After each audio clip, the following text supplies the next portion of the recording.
Hey everybody, Dr. Mark was here and I wanted to share some thoughts on stress management. No matter what phase of life you're in, you're going to be experiencing various stressors.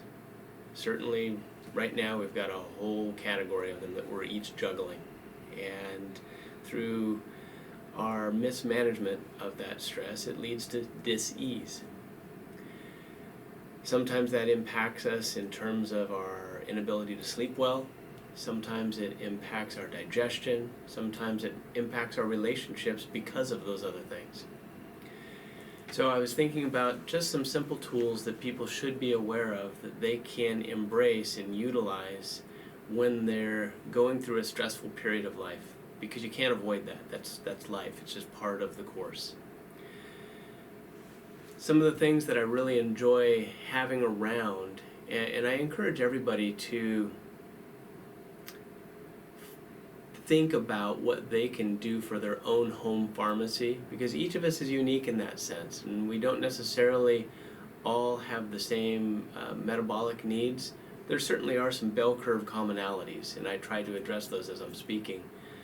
But you'll find as you go through your own metabolic awareness that there are some things that are going to be more effective for you than, say, a neighbor. And learning about those, sometimes it's trial and error, sometimes it's understanding your genetics, definitely keeping up on your own blood chemistry so that you can see how you respond.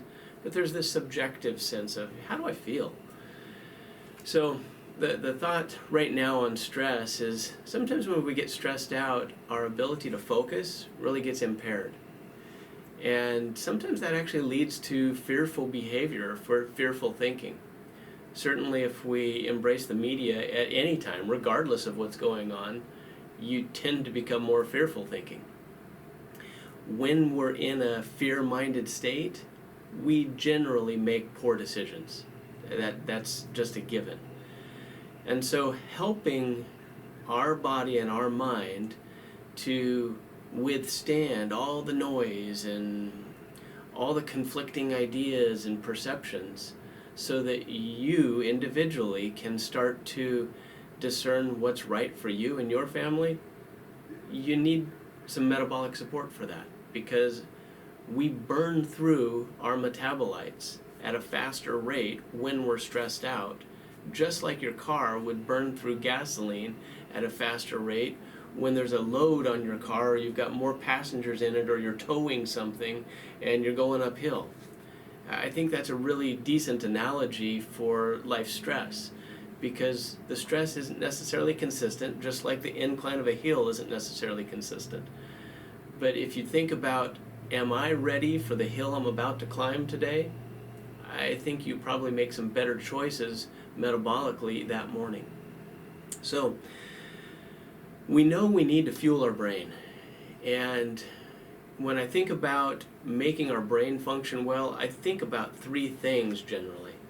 First one is, what are our primary fuel sources? I want to make sure that our brains have adequate glucose and oxygen and or ketones and oxygen. I prefer for people to have ketones and oxygen at night, because it puts your brain into a state where it can actually remodel and repair and be refreshed the next day. But if you're out running away from the lion, tiger, or bear during the day, certainly that's when you're going to need some carbohydrates to have some glucose and oxygen. Interestingly, many people mismanage all three of those. And the one that I think is most misunderstood is their O2 delivery. I'll make a whole separate video on that. But just know that so many of us don't breathe well that we're starving our brain of oxygen. And I call that low-hanging fruit, because it's something that once you understand and practice and get a feel for it, it can have a profound effect and change on your life and your ability to withstand stressful experiences, change sleep patterns, improve your cognitive capacity. So many different avenues of assistance can come through just fueling the brain right. So that's number one. Number two is the neurochemistry, and that's the one that I want to focus a little bit on today, because our brain has a variety of different neurotransmitters that it uses to allow it to function. And some of the primary ones are GABA, dopamine, and serotonin. Now GABA, you can kind of think of that neurotransmitter as the brake pedal to the brain. And it allows us to stay focused. It allows us to stay calm, cool, and collected. Dopamine, that's our motivation neurotransmitter. It's the one that allows us to get off the couch and do what we know we need to do and complete it. You know, the follow-through neurotransmitter. And the last one that I mentioned there, serotonin, this is the one that allows us to feel good about ourselves, to look in the mirror and appreciate what we see, to also to appreciate what we see in others. So it's the mood and affect in I'm happy, I'm not depressed. Those three neurotransmitters are really important to make sure that we're managing well. And there's several different ways that you can tap into that process metabolically to ensure that they do.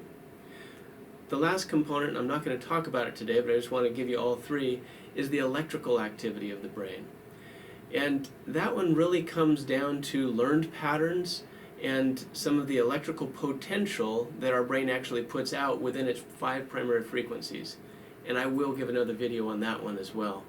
That one really leads into the biofeedback realm and the neurofeedback realm, and there's a lot of things that people can do once they understand their unique needs there. So coming back to the neurotransmitter side, the one neurotransmitter that I wanted to focus on today was GABA. So on the GABA side of things, what we can do is help ourselves to amplify GABA output. Because remember, we need a brake pedal. Just like you need a brake pedal on a car, you need brakes on your bike. Because if you get going too fast, again, you're going to get into an accident. You're going to go around a corner too fast, or you're going to bump into somebody. Well, mentally, that happens.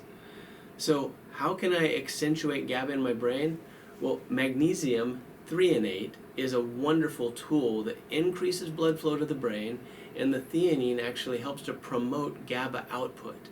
So this comes in powder forms, it comes in tablet forms, it comes in capsules. You can drink this stuff, but when you're under stress, remember you're burning up the gas in your tank at a faster rate than you normally would.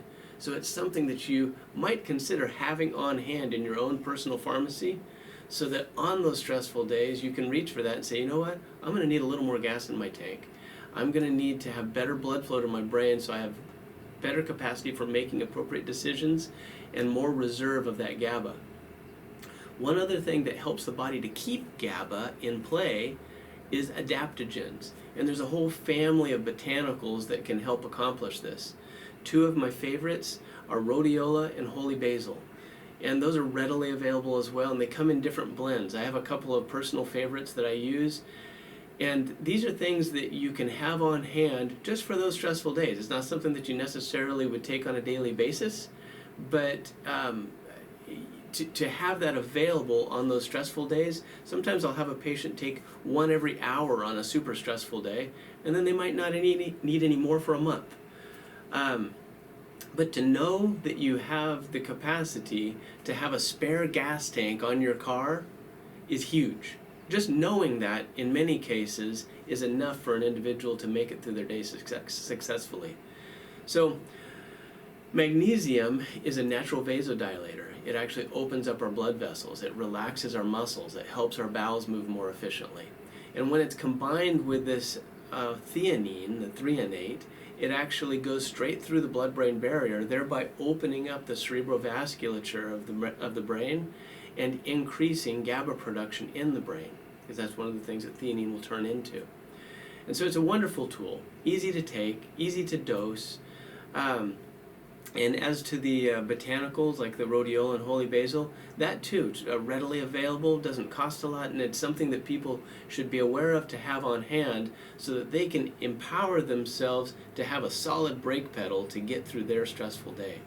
So that's just a couple of thoughts of things that you can be aware of that are safe to use and take, and realize that each of us has these stressors that are going to create obstacles for us, and if we're not prepared, we're going to kind of have a deficit each day until some point we actually break down. So remember, you are in control of you. Gathering bits of information and finding out how to best drive your body and your mind is what's going to allow you to engage in society successfully, handle the stressors that you're inevitably going to encounter on a continual basis, and do that successfully. And that's what we should all hope for each other. I hope you have a great day, and I hope that this information is helpful for you.